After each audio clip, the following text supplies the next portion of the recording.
Iwasan yung nababasa yung ano ha, yung chlorine. Kunyari meron na si sir nyo rito na isang drum na chlorine. Kasi nawawala ang effectivity ng chlorine once na nagkakaroon ng moisture.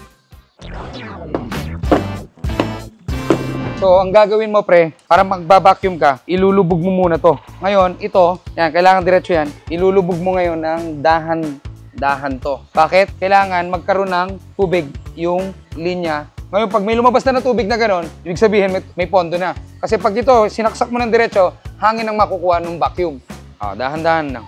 Ngayon, hindi mo pwedeng iangat to, ha? Tignan mo kung lumihigop. Meron? Kasi ang purpose lang naman ito, hindi naman yung malalaking debris. Ang kinukuha nito, mga lupa-lupa. Ang tanong dyan, paano mo malalaman na umaandar na maayos yan? May lumalabas pa rin buga dito. Pag ito huminto to, ibig sabihin, nagbara ka na ron. Halika rito, tilipin mo yung pump room. Dito mapupunta yung dumi ng vacuum, okay? Ngayon, paano mo lilinisin yon? So, tandaan mo, dyan napupunta yung dumi nung binabacuum mo. Pre, ayan o, yan yung mga dumi.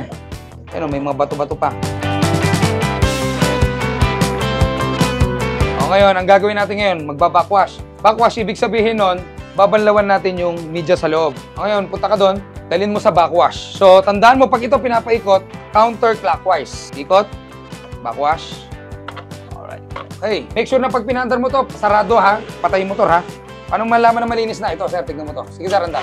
Ayun. Yan, medyo lalabo yan, tignan mo. Di ba, lumalabo ng konti. Yan. Yan, Mark. Ibig sabihin yan, Mark, naglilinis siya yan. Pag medyo luminaw na yan, okay na yan. Ito ngayon ang tricky dyan. Huwag kang magpapaandar ng filtration mo nang sarado to. However, hayaan mo na lang nakabukas to. Basta pag hindi ka sigurado, magtanong ka para iwas problema, okay?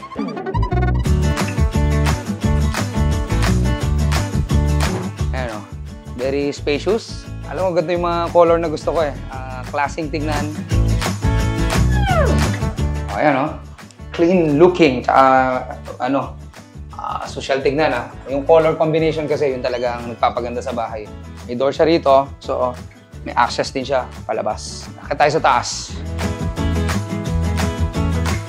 Attic room. I think kaya mag-accommodate ng 1 to, ilan? 8? 8. Actually, maluwag pa nga eh. By the way, fully air condition to ha. Sa mga gustong mag-ano rin sa Antipolo, this is a brand new place. Yun to. Sarap po. Sarap mo po. From there, ito yung pool. Tingnan nyo yung pool.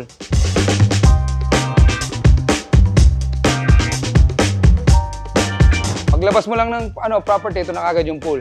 And then ito, meron pa siyang isang villa dito. So you can have your gatherings dito. And then habang nagsiswimming yung mga bata rito, napakaganda ng lugar. Very spacious.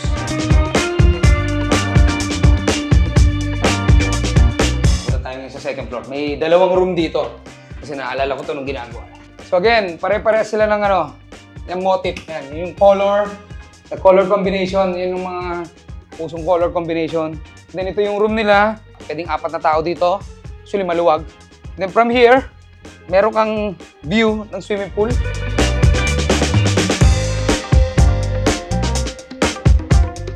So, Catlea Antipolo. So sa mga pamilyar dito, madali lang hanapin to. Ilalagay ko yung Facebook page nila para mas madali nyo sila makontak. Okay?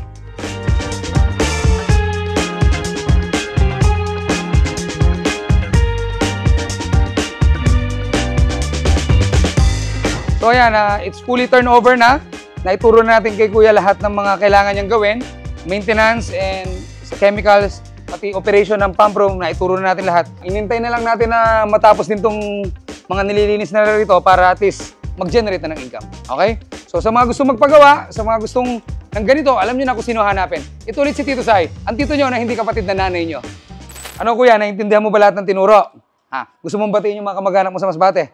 Lahat ng taga Masbate dyan, kung nasaan man kayo, dyan na lang kayo.